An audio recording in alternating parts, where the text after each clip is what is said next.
আসসালামু আলাইকুম এভরিওয়ান, আশা করি আল্লাহর রহমতে সবাই ভালো আছো। অনেকদিন পর বেশ কিউট একটা সুন্দর টিউটোরিয়াল নিয়ে আসলাম। আজকে আঁকবো অর্কিড। দেখতেই পাচ্ছো আমি প্রথমে পেন্সিল দিয়ে এঁকে নিয়েছি।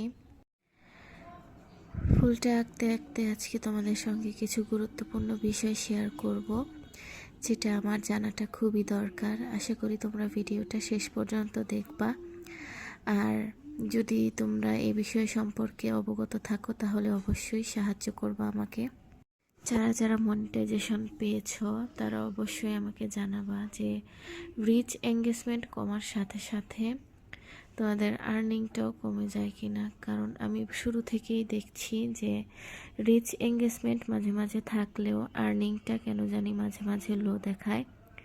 কারণ আমার যদি এরকম না হতো এতদিনে অনেক ডলারই হয়ে যেত, কিন্তু এই জিনিসটার কারণে হচ্ছে এখনো পর্যন্ত $1 কমপ্লিট হয়নি। তো এই বিষয়টা তোমাদের কার কার সঙ্গে ঘটেছে, যারা মনিটাইজেশন পেয়েছো অবশ্যই কমেন্টে জানাবা আমাকে। এবার আসি ফুলের প্রসঙ্গে।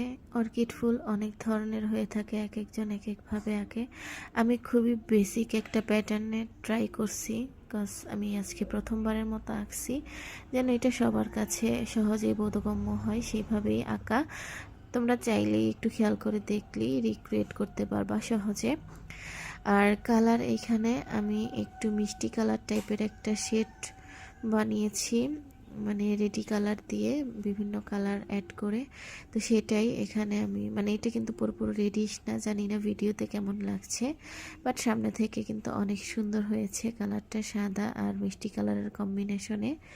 এই হচ্ছে আজকের অর্কিড। বাকি কাজটা আমি লাইভে করেছিলাম, যারা যারা দেখোনি দেখে আসতে পারো। আর অবশ্যই জানিয়ে যেও কেমন লেগেছে।